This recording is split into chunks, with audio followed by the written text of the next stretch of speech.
Thanks, Sean. Well, as we were introducing each other, my name is Jason Millsaps, and been a long time in love with politics, and it's been a passion of mine for probably since I was old enough to walk and talk.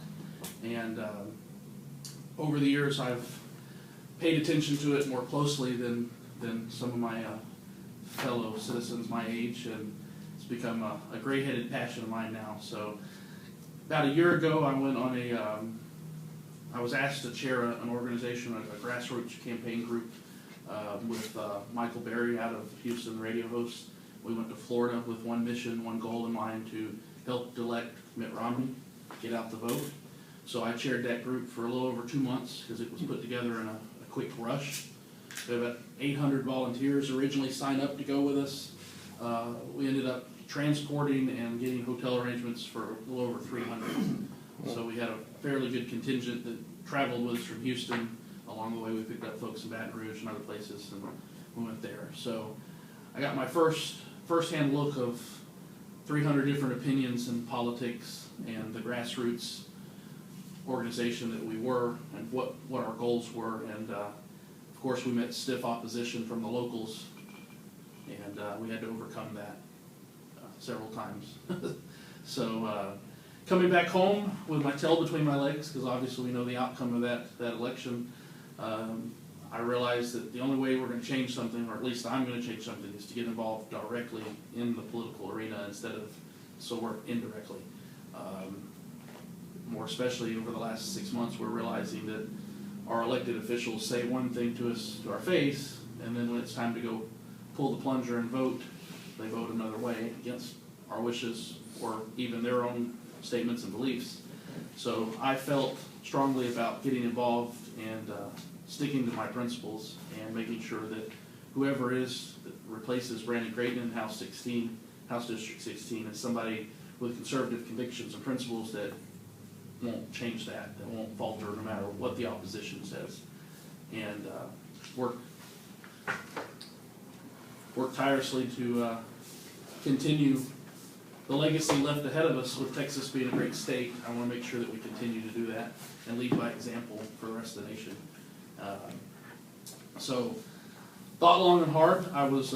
It's kind of fitting that the paper says precinct 4 commissioner, because I considered that one for a couple of months and decided against it. And woke up, read the paper one day, and realized Brandon was leaving his seat. And didn't take long. I prayed on it, talked to the wife. She cried. And then we talked about it some more, and then finally I decided to announce my candidacy. So it's gone good ever since.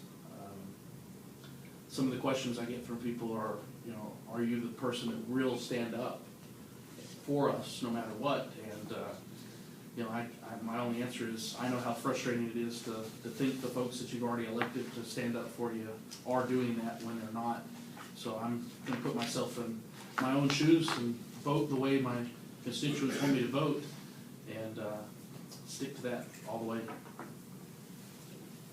So background on me is, I know we talked a few minutes off topic, but background, I've been in the business world ever since high school. I immediately was in the rental car business out of high school. I ran a rental car company in Houston at both airports. Ultimately was promoted to the regional operations manager of all of Houston operations, and was in that till 2009 when the economy went south and our company downsized, and I got stuck out in the wind being the new guy in town and the young one.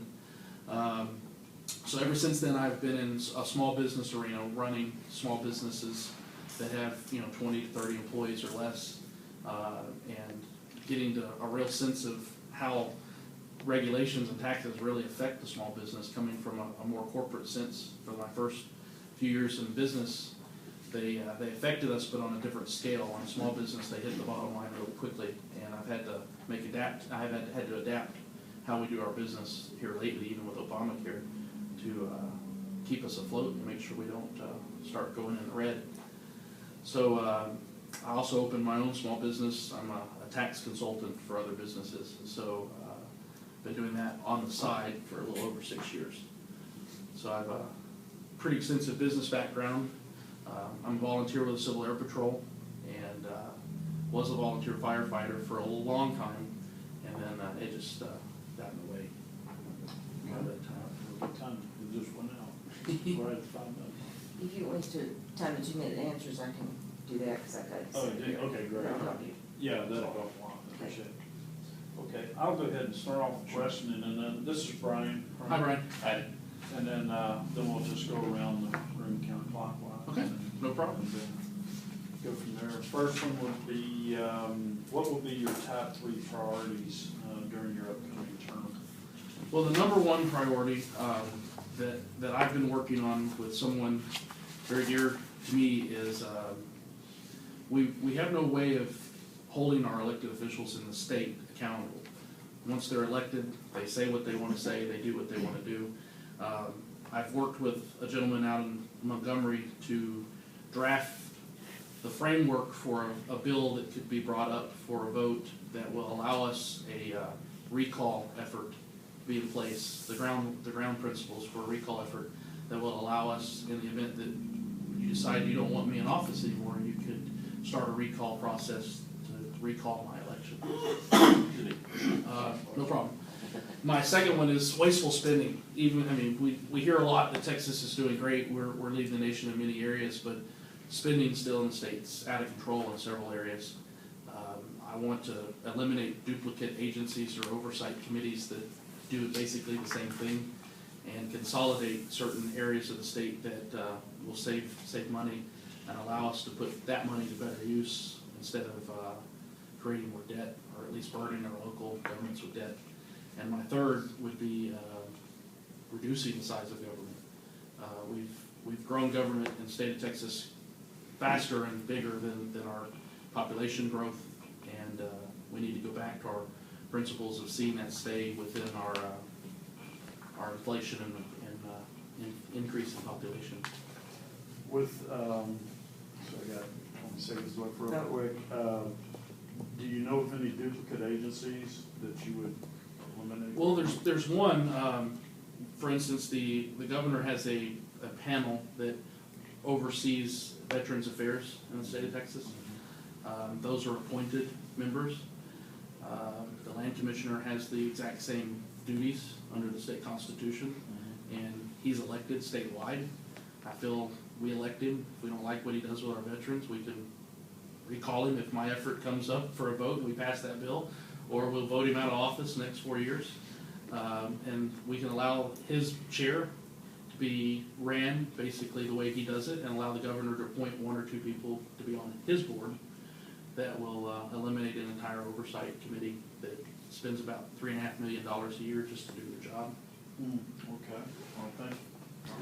I've got a kind of a 2-part related question. So you made some reference to somebody else helping you with some of the planning and ideas and stuff, which is common and understandable. Who would that person be, and what involvement up until now have you had with conservative efforts and that kind of thing? His name's Mike Renfro. He lives in Montgomery. I have not met Mike other than interactions via email and Facebook. He was an early supporter of mine on Facebook when I launched my campaign. And one early morning, he sent me a 3 or 4 page email that was basically a draft that he has worked on. And unfortunately, he had a lot of federal ideas in there that we cannot, as a state, implement. It affects federal elections and federal positions.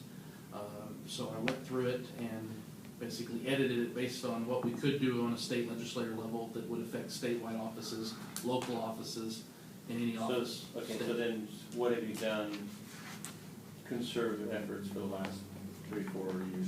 Other than running the grassroots campaign that I did in Florida to help elect Mitt Romney, I've basically just been an advocate on Facebook, talking to people, and I fellowship with as many people as I come to. If I run into somebody on the street and I hear something or oversee something, I'm not afraid to talk to them. That's been like that. My employees are some of the biggest listeners I have. And given that my offices were in Houston at the time during the first election for Obama, I was in the minority within the office as far as my political thinking. And here lately, it's fun to keep up with my former employees that have now come to realize that I was right, and they should have, listened to me then before they cast their vote. So I would call myself just a, conservative thinker, one that's not afraid to sit down and listen to people's ideas and talk to them about, what is really happening versus what they hear in the news media or through other agency avenues. Larry? What, on your questionnaire, you had, in the number 3, you had Sarah Pack. What That's Sarah Palin's political Oh, action okay, committee. okay, great, super. My main question, what do you think of, or give us your opinion of Brandon's term? What, did you think he did good, or?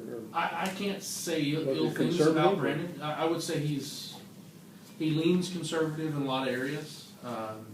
There has been some issues that I would say he follows the established Republican group, especially electing the Speaker of the House on this last legislative session. I don't support Speaker Kraus at all, and I understand the logic for what he did for his committee membership and chairmanship, but at some point in time you have to stand up for what you believe in. And as we all know, our House District's 15 rep, Steve Toth, was in that position, and since he didn't support Kraus, he didn't get any chairmanships. So yeah, Brandon's conservative on a few things. A couple bills like House Bill 2 that he was co-sponsor of, I completely agree with. House Bill 462, which passed this year, which limits Common Core in our school districts. I can support that. For the most part, I find him to be middle of the road. You have 45 seconds left. Okay, you touched on something, Common Core. What do you know about C-Scope? C-Scope, I don't support C-Scope. What it does is it allows kind of dumbing down the curriculum, in my opinion, trying to, under the premise of giving everybody opportunity to be critical thinkers. I think if you give the same curriculum to the students and hope for the same outcome for every single student with no teacher interaction, you're going to end up with a dumber class because the curriculum's narrowed down in thinking wise to allow the worst student in the room the ability to come to the same conclusion as the brightest student in the room. So I can't support that. I think the teacher needs to be involved. Do you know anything about? I'm sorry. Hang on to that thought. Related to taxes, that's Yes, sir. obviously one of the larger roles of someone in that position.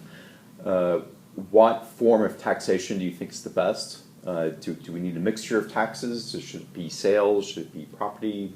How does that work out? Well, I do not support property tax for the state level. I think our current tax rates, the way we receive our tax money through sales taxes is appropriate. I would not want to see that raised at all either.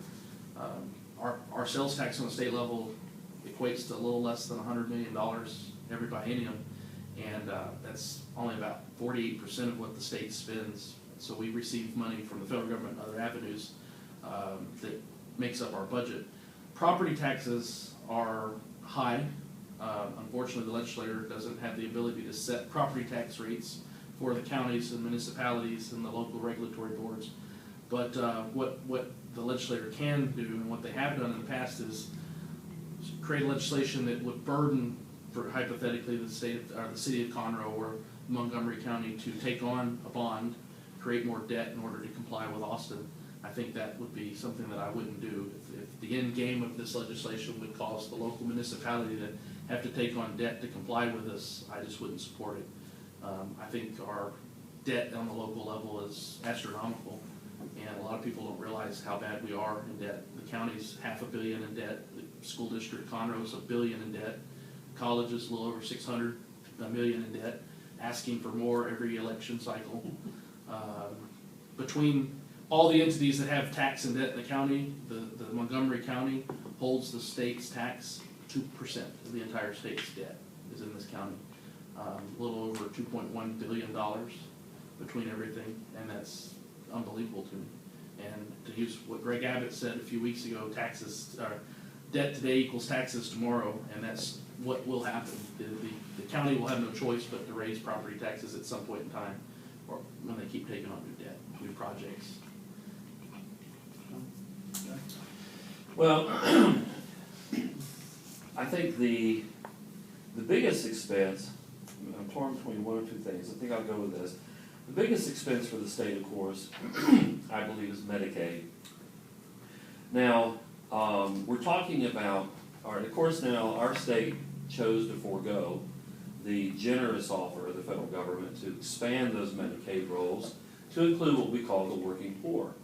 Probably, I think half of those don't have medical insurance, and those that do of that particular income level, that's not employer provider, even that it usually is, in fact, not very good insurance, such as what McDonald's offers for their employees. So my question is, what do you think the role of the state should be in providing health care services for what part of our population? In which case, how do you answer those that, for financial reasons, are going to have to forego medical care because we didn't expand our Medicaid rolls? Well, it's difficult now with Obamacare being in place. It limits what the state can do. Beforehand, we had. Well, remember, we could have expanded it. We could chose have. not to. Well, expanding it today would have given us money today for 5 to 10 years, and after that, we would have been left on our own to fulfill that. Only 10%. Yeah, 10%'s a lot. So, Yeah. what I would do is we already allow an uninsured access to emergency medical care. We don't burden them with that debt or with that bill. I would expand that to allow folks with insurance that's not compatible to pay for certain things like that. For instance, the Star Bridge accounts that you're referring to for McDonald's. So you'd have a hospital district cover it and not allow the hospitals to try to recover the part that wasn't paid for? I have no problem with them recovering that. You do or don't? Do not. For instance, Montgomery County Hospital. Recovering it from the patient? From the or- patient, yeah. We're working out a deal. For instance, a few weeks ago, I had an employee get injured on the job. My deductible for my workers' comp is $11,000. The injury was, in my opinion, less than $2,000 worth of medical care. I took him to the emergency room. The hospital asked for $1,800. I said, I'll pay you today. What can we do? They dropped it to $400. I negotiated with the hospital, paid in full, pulled out my Amex, and paid for the injury. Took him back yesterday, had the stitches removed. They wanted $25, gladly paid. Got a bill from the doctor, from the emergency room physician for $300. I called that physician's accounting firm and had that lowered to $150. So you're Same saying thing the insurance it's company not would the do. state's role. You basically feel the If the state gets individuals should involved, fend for there's themselves. I wouldn't say fend for themselves. If the state gets involved, we'll see somebody take advantage of the system. If you do not allow the consumer who receives the health care to have an input in it, they're just going to take advantage of the system. They continue to, we do this now with Medicaid, they continue to go to the emergency room for an ear infection when they can go see a doctor the next day, because Medicaid will pay for it and it's available right now. We live in an environment, I'm sorry I'm taking up time, we live in an environment that is right now. And if my kid was crying and I had access to free health care through Medicaid, I wouldn't think twice about going to use an emergency room.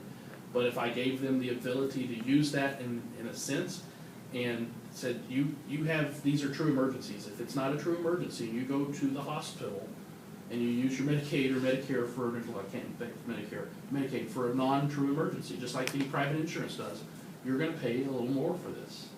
And we need to have it consumer driven. So, for instance, a poor person with Medicaid goes to the hospital, it's a true nature emergency, it's a heart attack or a heart chest pain, they need to be checked out by a physician. They need to have a deductible or a copay just like us. But some hospitals have put a reception desk that in the ER room you have to go through first. If it's not an emergency, they'll refer you to a different date and time to come back, and of course they know then they have to pay for it. Do you agree with that? No. They will not give them ER services if it's not an emergency. There's no one that can tell me I'm not having an emergency unless it's a physician. Well, that's what we're talking about. Yeah, so if a physician's seeing me at the receptionist desk and telling me my You didn't wait till tomorrow.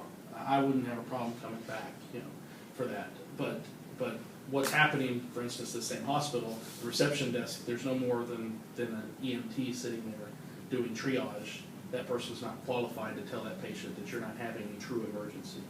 And they should at least see a physician before they're, so to speak, kicked to the street and wait another day. I could see where this instance could be a cause of problem. Someone could die from that. And then now it's a state program. Assistant, couldn't they do that? The PA could do it. Yeah, they're qualified to make that decision. They're well enough trained to make the decision like that. Okay. We're at the halfway point now. Next question, how many voters are in your district? Registered voters, Yes. a little over 88,000. Okay. What's your path to victory? How many of those do you have to get? Historically, the district during a primary has seen no more than 22,000 votes. It's fairly well spread out from West County to East County, Conroe being the biggest block of voters. I think Conroe equates to a little over 40% of the vote for the district on primary day in the last two primaries, and West and East County split the remaining 40% or 60% equally. I live in East County. I know what it feels like to not see an elected official or candidate, for that matter, come to my side of the county at all. I've gotten sick at it, and I've made it a priority to give them as much time, if not more time, than I do the other side of the county, and running and going to events and talking to folks. I represent the whole district, not just one side. And that's one of my paths, is to get both sides of the district to agree with things that I say and come out and vote for me, and not alienate one side to go after this side because they have more money to throw my way, or vice versa. And that's exactly what happens. I've received more donations from the west side of the county than I have the east side. What do you expect it to cost you to run that campaign? I have some inside knowledge on a situation like this. I want to run the campaign effectively for less than the position pays. As we know, it pays $7,500 a year, $7,200 a year, excuse me, for So $7,200. times two. So I would say if I spend more than $15,000 running, it's not a good business decision. Realistically, that's low because so many opponents that are in the race. Brandon Creighton only raised and spent $41,000 his first go at it in 2006. So he was fairly unopposed compared to now with the field having five candidates in it. So I would like to raise and spend no more than $30,000 for the entire race. I feel that I haven't taken a single dollar from special interest yet, and I won't. I can't stand a PAC calling me up and asking me, to accept a donation, and I know what that means. It's going to come with the strings attached. And unfortunately, in the Texas legislature, since we don't have the staff to research our bills and our legislation that we're attempting to read and vote on, we rely on special interests to do a lot of the homework for us, and I don't want to get involved with that right now at this early stage. Can we go 10 minutes longer? Maybe more? I'll as long as we can go. We got 12 minutes. So my question, what guides you? It says you're a Baptist. What does that mean to you? And help me understand that part of you. I was raised in a Baptist household. My family has always been involved in something, whether it be in the church or in a food pantry. More recently, we've gotten really involved in organ donation. My father received a liver transplant a little over 2 years ago here in November. At the time, he was the sickest patient in the state of Texas as far as the scoring they do for transplants. So we were very fortunate. God answered the prayer, and we found a match. So I, including my father, we have spoke at events to groups that raise money for organ donor awareness, and I'm a big advocate for it. I think there's some legislation that can be brought up that will make it easier and more educating for the average person to know what's involved in making that decision. A A lot of folks think by just checking that off at the DMV that you're a donor, you're not. In fact, a donor, your kinfolk can actually overturn your decision on your driver's license. You actually have to register through an independent registry. Go ahead. So, you said you were running the Romney campaign in Florida. I wouldn't say the whole campaign. I ran a grassroots group associated with the campaign. Well, explain that and explain why, because Romney is not my idea of a conservative. Romney is Correct. my idea of a Republican. Correct. And I make a distinction, which sometimes people neglect. No problem. So if you could explain why you picked that race. I was not a Romney supporter from the beginning. I actually was a Rick Perry supporter from the get-go. I took a lot of flack from my friends for that because they didn't see basically the same thing. They saw Rick Perry as a Republican, not a conservative. And I said, I can trust Rick Perry because he's done great things for the state.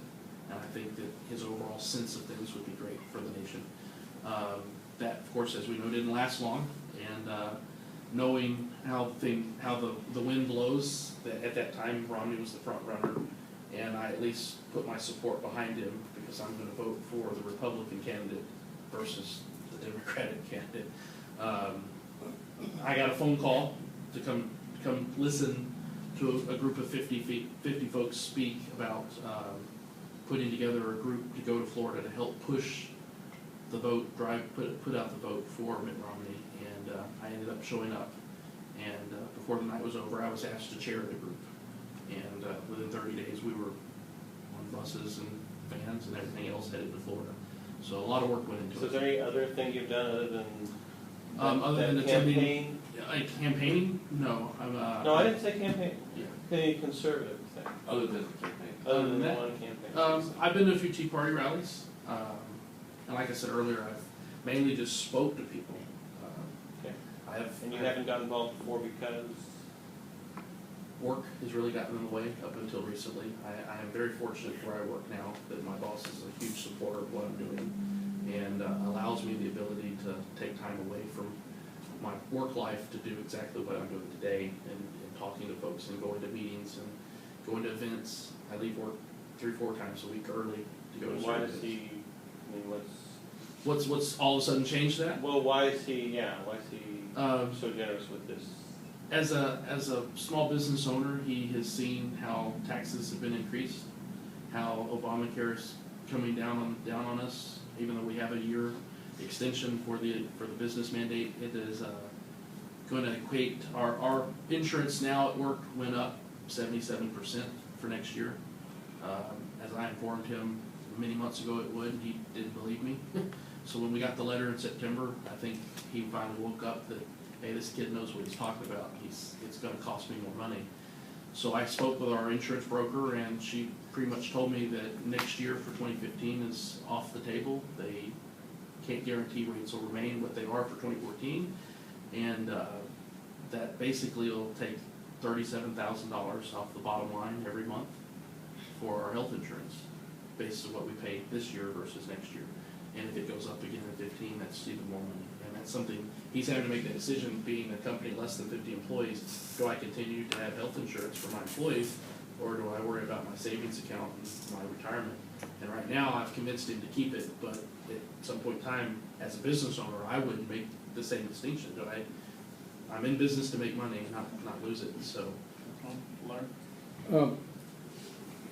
My last question, you were answering about C-scope, and basically what I heard you say was basically you did not like the teaching methods. Could you be more specific? Do you know what they teach? Do you have any idea what they? What C-scope teaches? Mm-hmm. Yeah, I haven't personally seen any of the curriculum from C-Scope other than what I've read about it online. I know it takes, for instance, in the history realm of things in social studies, it rewrites the truth in social studies and sways it towards a liberal agenda. That happened when I was in school. I think that's one of the reasons why politics stuck with me at a very young age was I had liberal teachers in high school here in this county, and they're still at that school. I spoke to them when I was there a few weeks ago. that's something that, at a young mind, students will listen to their instructor, and if they're teaching their views or a curriculum handed down to them from a regulatory board or the state that sways the truth to this side, that's not something I would ever support. I think if we're gonna teach, we should teach the truth, regardless of how it is politically. There's a lot of things in history that Republicans and conservatives do not like, but it's the truth. And people need to make up their mind based on the truth and the facts, and not one way sway or the other. Same thing with Common Core. I just can't support something that, with the premise of giving the student critical thinking ability, when you're gonna dumb the curriculum down so that the lowest performing student in the classroom comes to the same conclusion as the highest. That just makes no sense to me. Do I have any time left? 35 seconds. How many? 35 seconds. What do you know about Agenda 21? I don't know much about Agenda 21 to be able to speak to you about it. You can give me some background, I may be able to give you an opinion.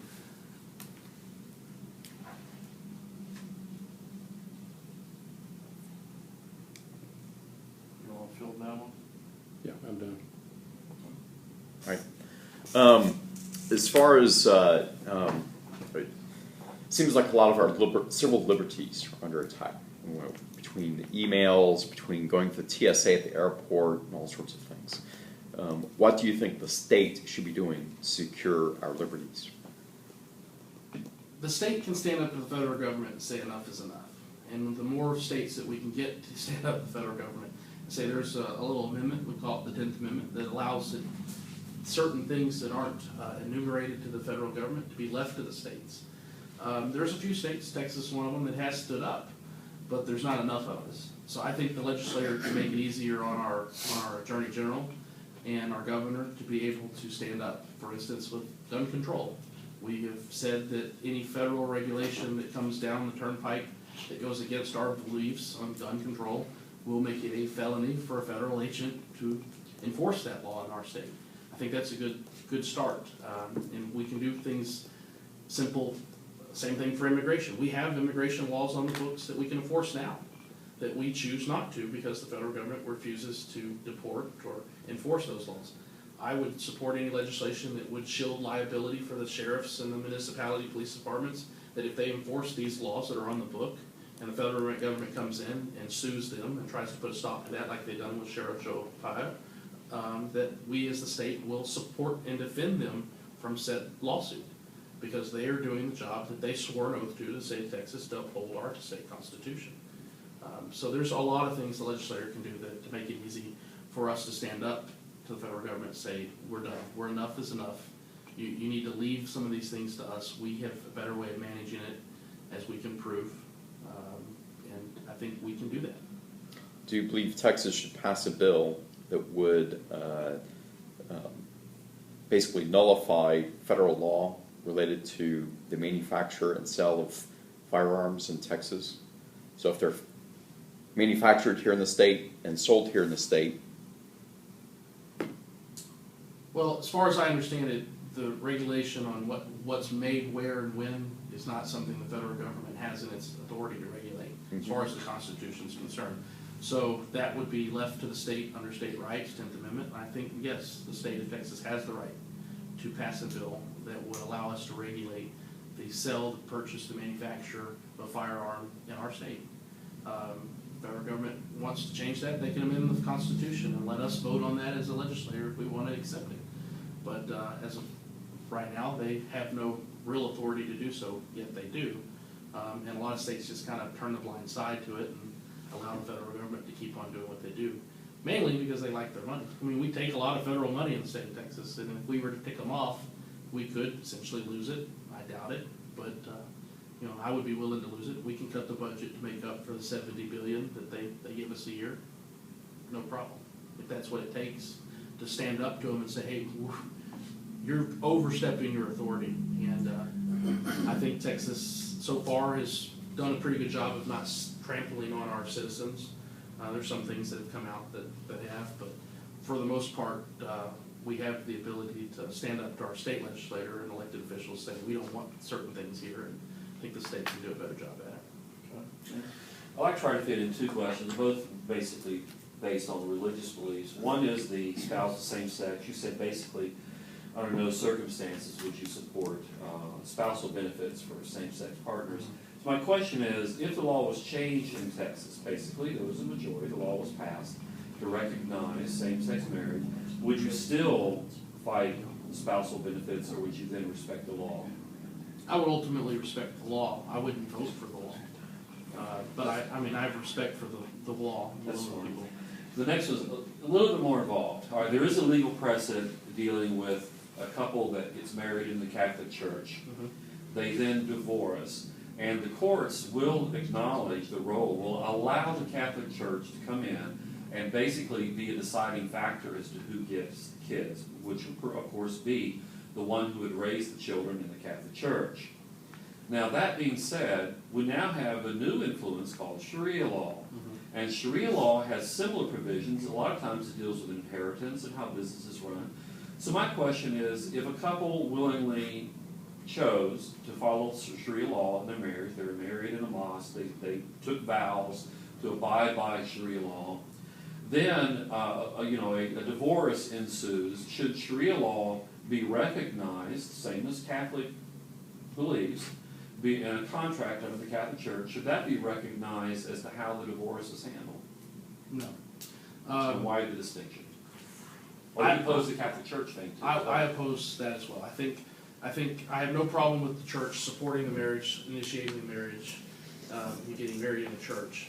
But the law of the land is that a judge and mediation will sit down and we will discuss division of assets, division of things, and who will take care of the kids as the primary. And no purview given to religious agreements, you're saying? I think the state has no ability, should have no ability to let the church influence its decision on. Isn't that basically not allowing religious freedom and religious rights? But by taking one's religious rights into account, you're trampling on the other part of that marriage. They both agreed to it in marriage, right? That was the premise. I assure you. Sharia law is a nasty thing. I lived in a Middle Eastern country when I was a young kid, being in an oil-filled household. And I've seen Sharia law firsthand where at 13 years old, I was driving my mother in the back seat around to go grocery shopping. So I understand the premise of it. I don't support it at all. I know there's a big movement to allow Sharia law to be influenced in open society if the household accepts it. I couldn't support it. It's a nasty thing. One quick thing on that line, 30 seconds. Yeah. Also, we have vouchers in this state. Not vouchers, I'm sorry. We have charter schools. Mm-hmm. And believe it or not, the largest group that uses charter schools is a Muslim group. Mm-hmm. And they do, in fact, teach Sharia law, teach Muslims. Are you going to continue to support charter schools? You're going to try to restrict them, or what? I support a parent's right to choose what school their child goes to. If parents paying for them to go to that school, that's their business. If the state's paying for it, I think the state shouldn't support any school, for that matter, who's on the fringe of religious beliefs. I think it should be strictly educational. So mainstream is okay and fringe is not okay? That was it, yeah. Yeah, Exactly. well, I mean, your definition of mainstream and mine may be different, but I think the moment you start regulating schools on religious beliefs, you start trampling on a number of people's Well, toes. you just said you wouldn't allow fringe groups, right? I wouldn't allow. Who makes that determination? Well, that's not the question. The question Well, I is, thought it was. Yes. well, you're Yes. releasing them all together. If the state of One after Texas one at a is paying money to a school, I think the school Yes. should stick to state of Texas curriculum. Whoa, state of Texas? State of Texas doesn't pay for nothing. Yes, ma'am. Charter schools, they do. Yeah. That's state money, not local. Texas does not, there's not some big should be able to. tree in the sky. Well, yeah. Other than the oil, the taxpayers are paying. Yes. Well, in a permissive thing, it funnels up to the state and then back down to the school. Right. If the public schools, The charter schools aren't. I know, they're not public, they're charter. Right. My feeling is, for instance, if I chose for my son who's 4 to go to a private school, for instance, Covenant Christian, whatever they teach in that classroom is between me, that headmaster, and that school, because I'm paying for it. If the state was to pay for that, or the taxpayers, as you would put it, were to pay for that education, I think they need to stick to the basic curriculum standpoints that we've set So up no in the Christian state charter That we schools. set up, who's we? as the state. The elected officials who have honed that in. Now, on the education side, the state legislature doesn't have a whole lot of say in what curriculum is in the classroom. That's mainly the independent educational regional districts that do that. Those are elected through a whole other realm of things than in your school board. But in a charter school or in a private school, there is no school board oversight that's elected at large from a group of people. So I'd leave it to the parents to decide where their kids go. I would say that taxpayers shouldn't pay for an education based on one religious belief or over the other. It needs to be a culmination of things, and allow the student and the parent to decide if that's what they want their kid to understand. I have no problem with a Catholic school, no problem with a charter school that's has 90% Muslim students.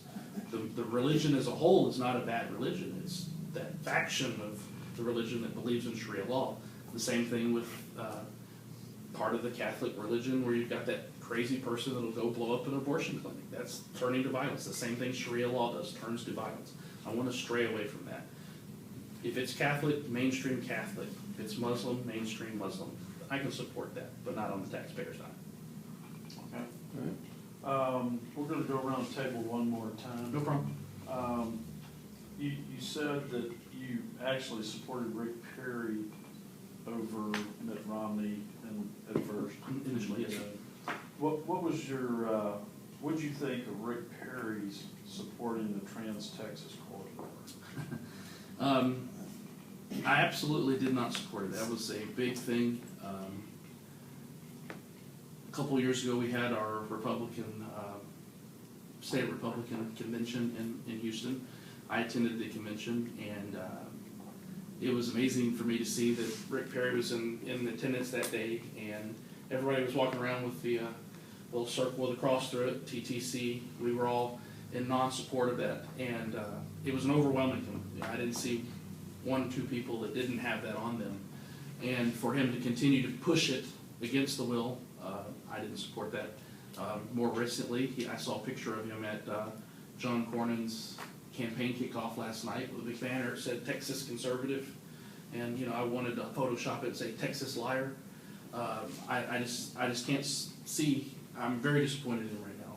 I think he's trying to swing more towards the middle so he can try to make another presidential run, and not sticking to his conservative principles that have helped him stay governor all these years and have helped us be a successful state. Supporting a senator who goes against common sense, and well, I mean, we can get into an hour's conversation about Obamacare, but John Cornyn tells us one thing and then votes another, whipping up votes against us to tell us on the radio or wherever he's for us. Kevin Brady did the same thing up until the very last day. He didn't support, do not fund it. I was on board with that from the get-go. I mean, Montgomery County was instrumental to Ted Cruz being elected. I was one of the block walkers with Ted Cruz, block walking in Houston and in Harris County, and I'm proud to even be just a low-level block walker with that organization, because I can honestly say why I supported Ted Cruz and why he's there now. He's doing exactly what he told me he was going to do, and John Cornyn is doing exactly the opposite of what he's told me he's going to do when I supported him in the past. So, the Constitution only affects the state legislature in the sense of what does the federal do, what does the state do? So the 10th Amendment, I'm going to ask a two-part question. Give us a summary of that amendment, and then I'm going to ask you, give a short summary of that amendment, and I'll ask you some follow-up. No problem. So as I understand the 10th Amendment, it is if the federal Constitution does not explicitly grant a certain power to the federal government through the Constitution, the rest of society's governance is reserved to the states. And the states then have the choice to bring up various bills and legislation that would control certain aspects of certain things and create law, unless it's explicitly in writing, and the Constitution gives. So I think you're missing a key point in that 10th Amendment. The Constitution says, if it's not given to all these rights are reserved to the states, there's a little phrase, and the people. Mhm. So it's not like the states get all the power automatically, it's just they don't get it. Correct. So I just want to kind of point that out. Well, in that sense, the state holds the power of the people. If you, the people, put someone in power at the state level, that person represents that block of constituents' voice. Well, like parenting, because it's not in the Constitution, that doesn't mean the states have it. It still belongs to The parents, right. yeah. It still belongs to the individual. Yeah. So, where in the Constitution does it give the right to have a standing army? That would be in the, it's in the Bill of Rights. No, that's not in the Bill of Rights. I'm not a constitutional scholar, to be honest with you. I know the fundamentals of the Constitution. I've read it. I know the standing army is in Article 1, I believe, and it allows the federal government to have the power to have a standing army. It leaves the President of the United States to be Commander-in-Chief of that army. Okay, and then where would be the separation of church and state? That's in the, there's actually not in the Constitution. Okay, that's correct. Do you have any idea where it came from?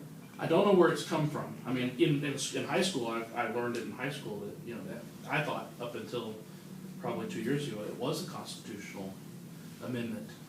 I've heard it numerous times this year on the radio and various other avenues of media.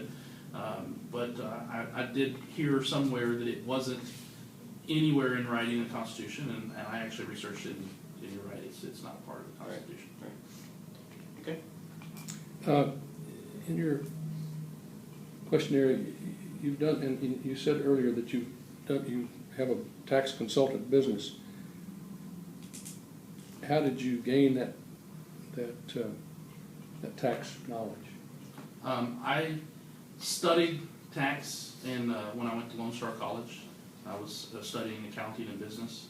And I started doing tax record statements for folks at the local church, older couples, older widows that didn't have access to computers and needed someone to finalize their taxes for them.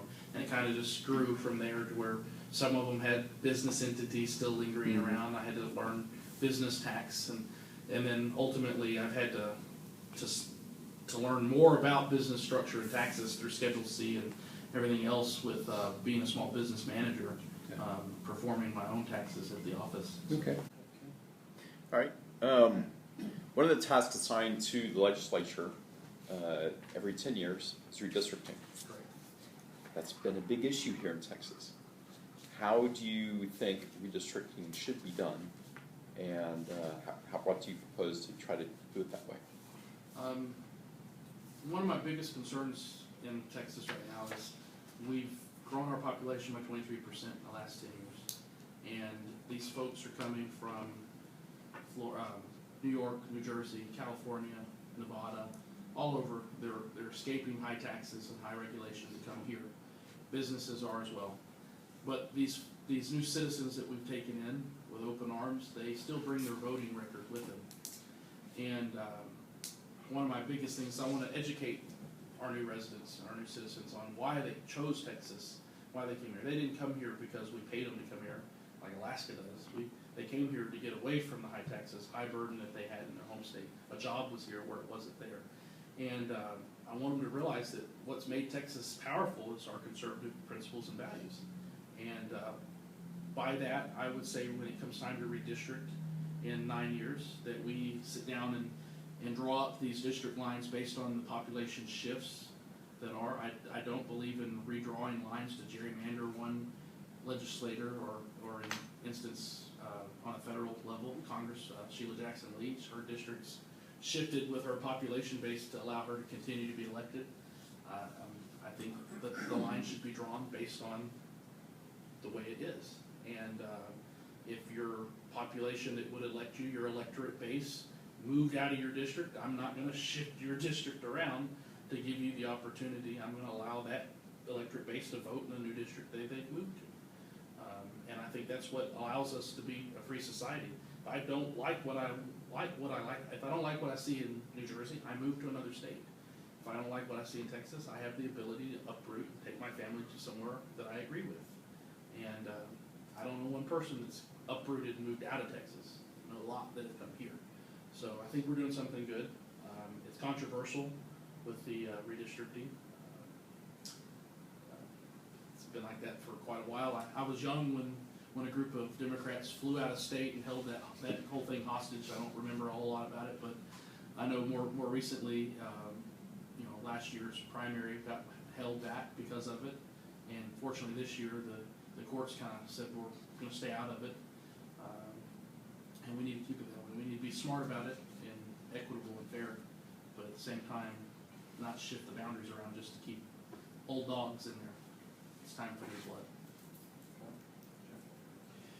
There's, Governor Perry's been going around visiting like New York, different states, particularly gun manufacturers, and talking to them coming to Texas. There's also financial incentives the state gives. And for instance, an example of where they failed to was when, I think it was Continental Airlines was merged with, was it United? Mm-hmm. And, they had a nice big building downtown Houston. All those people lost their job because that moved to Chicago, correct? So my question is, do you want to provide financial incentives, of course we're talking about taxpayer dollars, to bring businesses into Texas in order, and if you say no, how are we going to compete with those states that do offer incentives? If you say yes, why can't we offer incentives for people to move here like Alaska does? The business incentive comes to incentivizing the business to move here. Ultimately, up front, we lose money. It costs us money to do that. In the long run, in the scheme of things, we gain a sales tax base, new residents that come here and spend their money here, and we make that back with interest, basically, so to speak. I have no problem with that. Giving an actual family a stipend per year to live here, I don't see that being possible. How is it different from a business? Why is that? Why is that? In the scheme of things, it's Yeah. not different. The family comes here, they spend their money here just like the business does. Yeah. So So how is can you security, justify? so every person that comes here is a net gain? No, Tax standpoint? sometimes no. We have citizens that come here from other states that take more than they give. Like everybody uses roads and, we have to build and Yeah. maintain. Well, Medical yeah, treatment, Medicaid. Medicaid, correct. In the state of Texas, the more money you make, the more you spend. The more you spend, the more sales tax the state makes. So everybody's a taxpayer to the state, whether you make $50 a year or $500,000 a year. It's the property tax which comes to the locals that depends on where you live and what your property values are. We do have residents that come here from other states that immediately get on SNAP, our food stamp program, take out our state Medicaid in 6 months, and next thing we know, we're paying for everything. Well, on that line, businesses that are in Texas do have to pay a sales tax on sales they make outside of the state on the internet. Mm-hmm. Why is that fair? And how is that good? They can't compete with other people that sell across state lines that pay no sales tax. That's true. That's a tough one.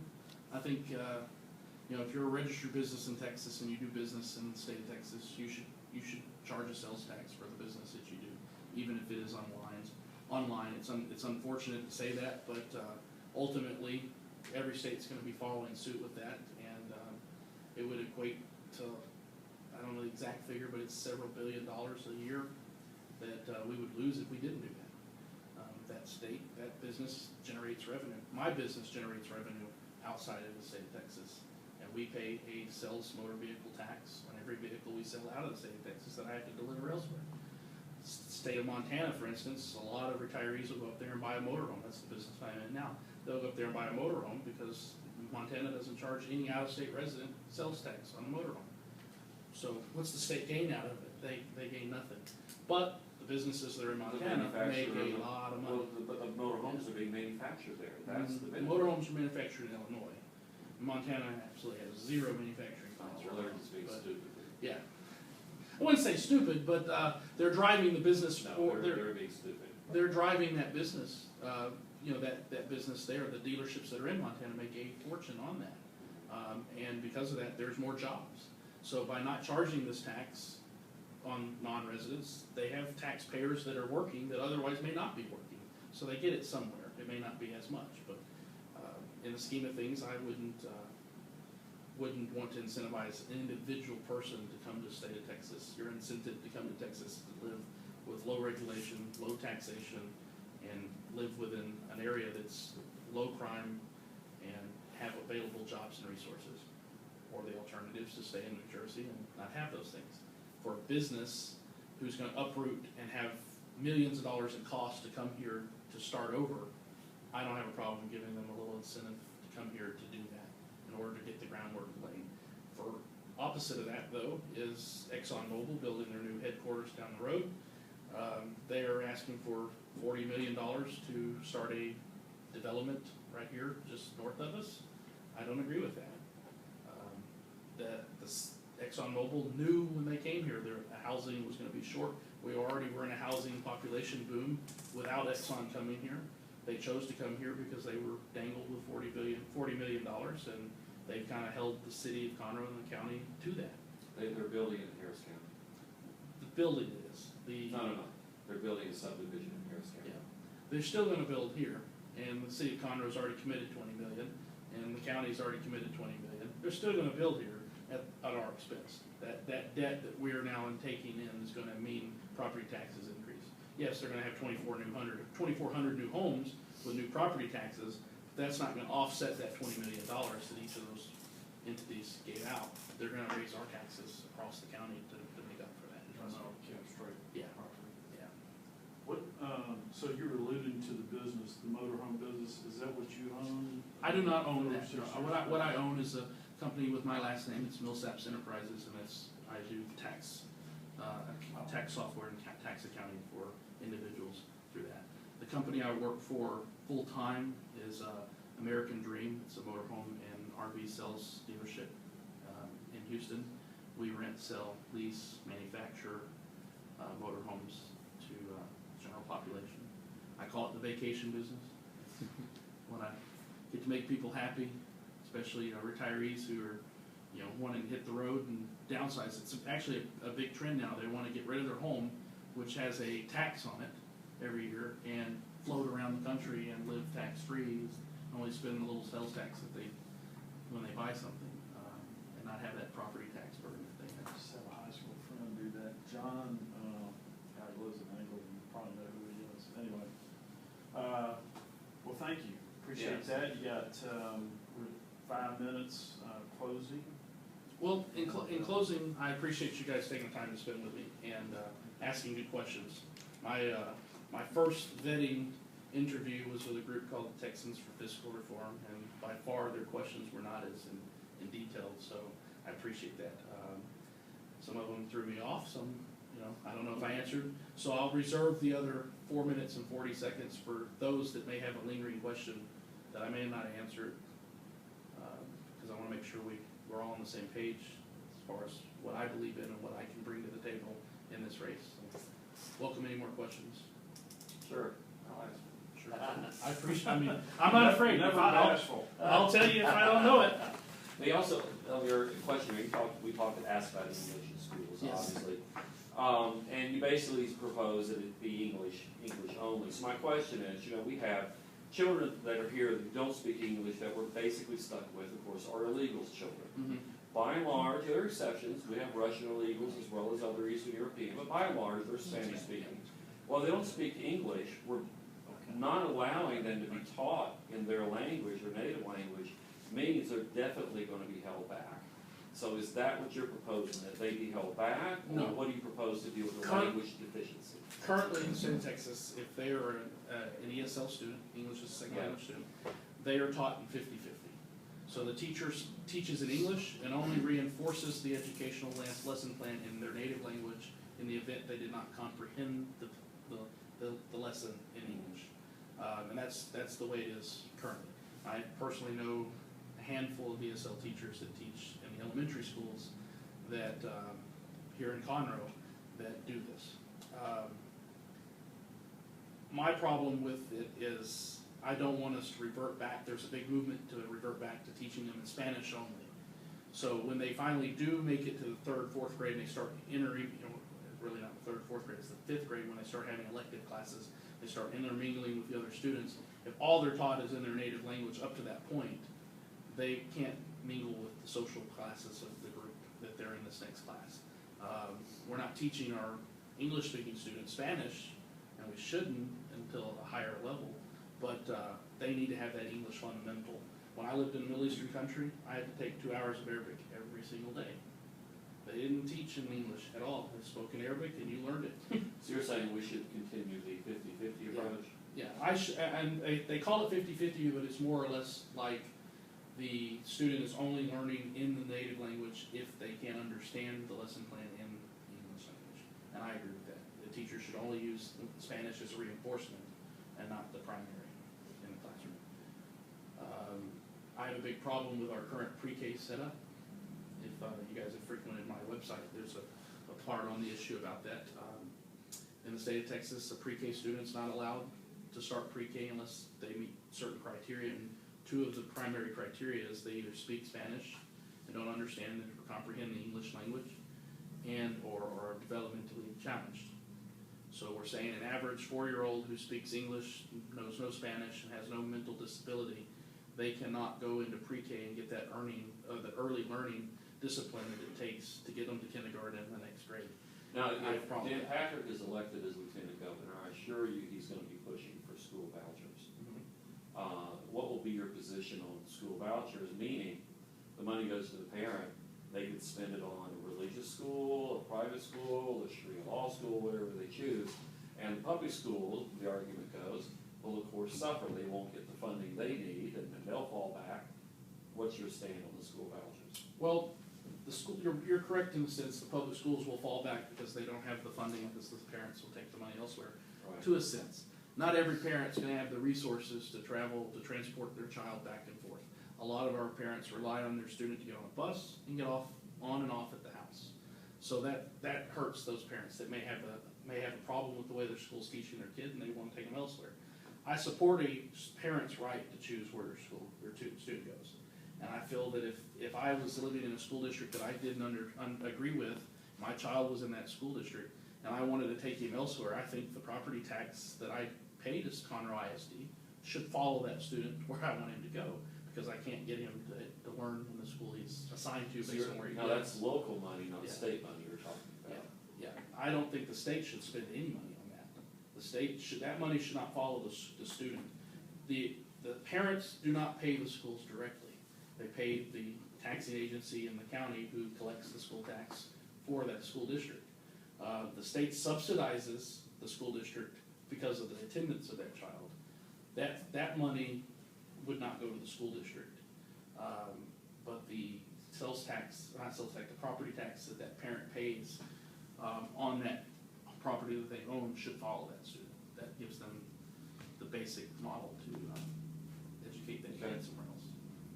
How much time have you actually spent in Austin helping to support a representative, That's a good question. or a bill, or a hearing? I was in Austin for a couple of things this last legislative session. I wasn't asked to go, but I went out of basically, 1, morbid curiosity of what was going on, and 2, to support what I felt was important. One of them was gun laws. I'm a big supporter of gun laws and gun right owners in this state. The legislation brought up a bill to allow campus carry, and we were also trying to allow teachers to carry on campus. So I went and supported that. There's about, I'd say 500 people, mainly against it. Oh, I was there for it. Yeah, I was there. The big one was House Bill 2. That was the crazy one. It was amazing to me going into the Capitol as a concealed carrier. I don't normally carry my weapon in big crowds. My biggest fear is to be seen with a weapon and attacked, and then having to defend myself and my weapon from a mob. But for whatever reason, I got out of the car with it and didn't even think twice about it. It was on my ankle, and I walked in, and the lines were still set up like they always are. And I went to the CHL line, handed my card, and they asked, "Are you carrying?" I said yes, and Then it hit me, I had it, and I said, am I still allowed to with this many people in here? She goes, absolutely. That didn't strike me as odd. It was like, I'm proud of my state. And I bumped into Steve Toth in the hall, and that's one of the things I said, this really stuck out at me. It's just, I'm proud that the state of Texas didn't trump a law that we already have in place, a right that we already have in place for instance that was going on because of the craziness. And I'm real proud of the concealed carriers that were in the building at the time that didn't get put in a sticky situation and think twice. They were all smart and didn't do something stupid. What do you think about open carry? I'm actually a supporter of a dual license. I think if you open carry, you should have the training as you do with the concealed carry. Gives you the right to choose in the situation. I would throw another aspect of training in there for the open carry endorsement. That would be a self-defense class on how to defend your weapon from an attacker. Similar to what our state troopers go through. If they get into a tussle with a suspect, their hand is on their weapon, pushing it into the holster, and they fight one-handedly. I think people who want that endorsement on their license should go through some sort of training to that effect to teach them that you may be sitting at the convenience store line and the guy behind you comes in and notices you have the gun and he's there to rob it. Now he's going to take your weapon from you without you knowing. Right. And I also support teachers carrying on campus. Not every teacher, a select few that volunteer and go through certain training and have that training. I've spoke to several police officers that are SWAT team members that would be glad to teach a class of teachers on close quarter combat and things like that they would endure with a weapon in a school. And those teachers will only know who among them have them, and the administrators who carry will only know which teachers, and they will be locked in a biometric lock in their classroom and used for defense purposes. Recently, I told you I knew a lot of teachers in Conroe IC. They went through summer training, and one of the training courses was in the event of an active shooter situation, they're to go into their classroom and lock the door, put their students in the corner, and shield the students with their own body between the door and the students. And that to me is ludicrous. The teacher, you're asking someone who probably cares more about this child than anyone else other than their parents to shield their students with their body and have no other means to defend them other than a few books and a pair of scissors or a chair. That's crazy to me. We're fortunate in this area of the county, in this state, that we have school police officers. So response time is not 8, 10, 15 minutes like there are in rural areas of the state, but overall there's areas of the state that rely on the local police force to respond to an incident. It could take hours, minutes if something serious happens. So, Okay. any other questions? That about wraps it up. Sure appreciate your time. And Yes. Thank you guys. Thank you.